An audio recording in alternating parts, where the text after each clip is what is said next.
Innal hamdalillah wa bil ni'matillah wa la haula wa la quwwata illa billah. Allahumma sholli ala sayyidina Muhammad wa ala alihi wa sahbihi wa maulana amma ba'd. Anak-anakku semua, hari ini kita bertemu kembali dalam kegiatan materi pendidikan agama Islam. Namun untuk kali ini materi atau kompetensi dasarnya luar biasa, karena ada di kelas 7, kelas 8, dan kelas 9. Apa itu? Yakni materi tentang taat dan patuh kepada orang tua dan guru. Karena diulang di kelas 7, kemudian diulang kembali di kelas 8 serta kelas 9, ini menunjukkan bahwasanya materi ini sangat penting. Mungkin kita sadar, kita tahu bahwasanya kita harus taat dan patuh kepada orang tua. Namun terkadang kita lalai, masih sering kali kita tidak patuh, sering kali kita masih menyakiti hati beliau. Oleh karenanya kita akan pelajari dan insya Allah akan kita amalkan bagaimana kita cara mengabdi, patuh, serta taat kepada orang tua, termasuk diantaranya adalah guru. Namun sebelum jauh kita membahas itu, marilah kita sama-sama simak kisah Uwais Al-Qarni, sebuah kisah yang tidak hanya fiktif, ini benar-benar terjadi di zaman Rasulullah SAW. Tidak sekedar cerita fiktif, legenda, sebagaimana yang sering kita dengar paling undang ataupun sang kuliah. Oleh karena itu, tanpa berbasa-basi lama lagi, kita simak bersama-sama. Kisah ini bercerita tentang seorang pemuda bernama Uwais Al-Qarni yang hidup pada zaman Nabi Muhammad SAW. Nama Al-Qarni yang disematkan padanya memiliki arti yang dalam bahasa Arab penghuni langit. Melalui kisah ini kita akan mengetahui siapakah sosok Uwais yang namanya sangat terkenal sampai ke langit. Ternyata hal ini terjadi karena ketaatan Uwais kepada ibunya. Uwais adalah seorang pemuda yang berasal dari negeri Yaman. Sejak lahir, ia memiliki penyakit sopak, timbul bercak-bercak putih di seluruh badan. Uwais adalah pemuda yang soleh dan giat bekerja. Sehari-hari ia mengembala domba milik para tetangga untuk memenuhi kebutuhan hidup. Uwais tinggal berdua dengan ibunya yang lumpuh dan buta. Walaupun hidup miskin, Uwais selalu bersyukur dan sangat menyayangi ibunya. Ia selalu berusaha memenuhi segala permintaan sang ibu. Uwais anakku, kemarilah sebentar nak. Baik ibu, apakah ada yang engkau butuhkan? Anakku sayang, mungkin hidup ibu sudah tak akan lama lagi. Ada satu keinginan ibu yang ingin sekali terwujud. Jangan berkata seperti itu ibu. Katakan padaku, apa permintaan ibu itu? Sebelum saat itu tiba, ibu ingin melaksanakan haji. Mendengar perkataan ibunya, Uwais hanya termenung sambil berpikir. Aku sangat ingin mewujudkan permintaan ibu. Mohon ibu bersabar sampai saat itu tiba. Aku akan mencari cara agar kita bisa pergi ke Mekah untuk melaksanakan ibadah haji. Oh, terima kasih nak.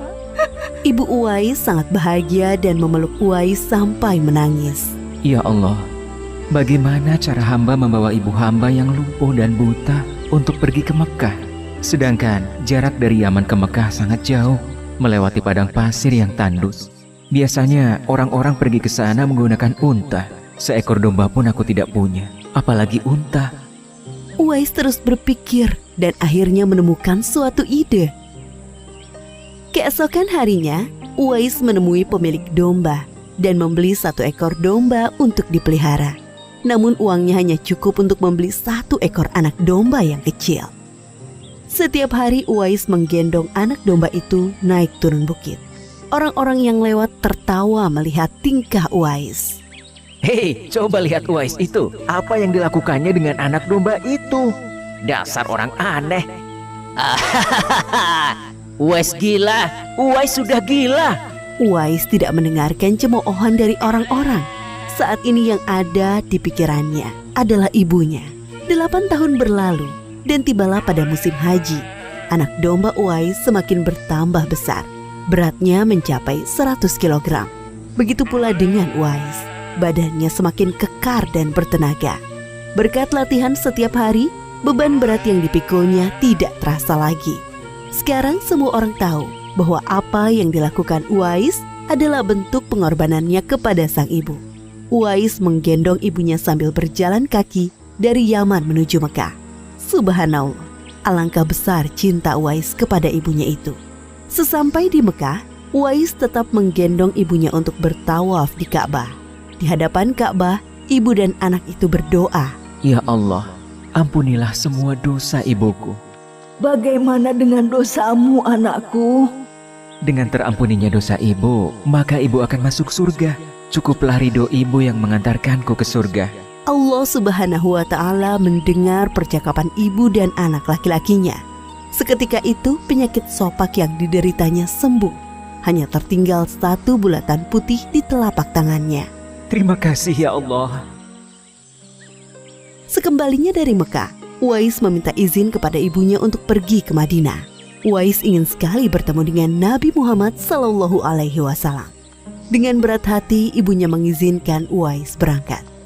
Setelah urusanmu selesai, cepat pulang ya nak. Sesampainya di Madinah, Uwais segera mencari rumah Nabi Muhammad SAW. Setelah menemukan, ia mengetuk pintu dan mengucapkan salam.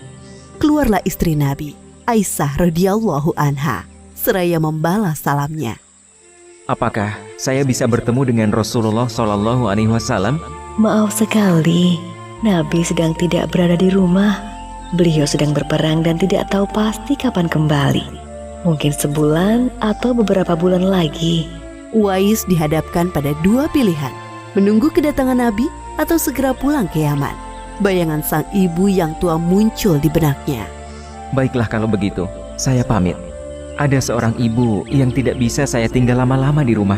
Sampaikan salam saya kepada Rasulullah SAW jika beliau sudah kembali dari perang. Terima kasih. Uwais kembali ke Yaman dengan perasaan haru dan sedih. Di satu sisi Uwais sangat ingin bertemu dengan Nabi Muhammad SAW.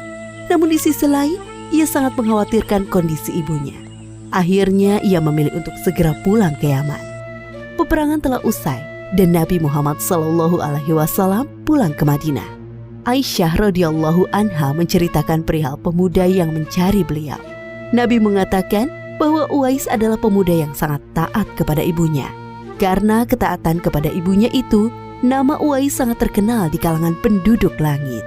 Seperti yang tersebut dalam hadis Sahih Muslim Syarah An-Nawawi nomor 2542, dikatakan bahwa sebaik-baiknya tabi'in adalah Uwais Al-Qarni. Saat Nabi Muhammad SAW berbincang-bincang dengan Umar bin Khattab dan Ali bin Abi Thalib, beliau menceritakan tentang sosok Uwais. Apabila kalian bertemu dengan Uwais, mintalah doa dan istighfar kepadanya. Dia adalah penghuni langit. Perhatikan di telapak tangannya ada tanda berwarna putih. Dulu sejak lahir ia menderita penyakit sopak. Namun atas kesalehan dan ketaatan kepada ibunya, Allah Subhanahu wa Ta'ala menyembuhkan penyakitnya. Sampai pada akhir kematian Uwais, terjadi hal yang menggemparkan. Banyak sekali orang yang hadir mengurus pemakamannya. Orang-orang itu adalah penduduk langit yang dikirim oleh Allah Subhanahu wa Ta'ala. Subhanallah, Maha Suci Allah, sungguh mulia sosok Uwais ini. Demikianlah kisah Uwais Al-Qarni, pemuda yang namanya terkenal di langit. Karena ketaatan pada ibunya, Allah Subhanahu wa Ta'ala meninggikan derajatnya. Dalam kisah ini dapat kita ambil pelajaran berharga bahwa kita harus berbakti kepada orang tua. Semoga kisah Uwais Al-Qarni ini menjadi pengingat agar kita selalu mendoakan kedua orang tua di setiap waktu dan menambah ketaatan kepada mereka. Demikian anak-anak kisah Uwais Al-Qarni. Mudah-mudahan senantiasa membawa kemanfaatan untuk kita dan sekaligus kita bisa mencontohnya untuk menjadikan kita sebagai anak yang lebih baik. Ingat, jika Allah ridha, orang tua kita ridha, insya Allah hidup penuh dengan keberkahan. Wabillahi taufiq wal hidayah. Assalamualaikum warahmatullahi wabarakatuh.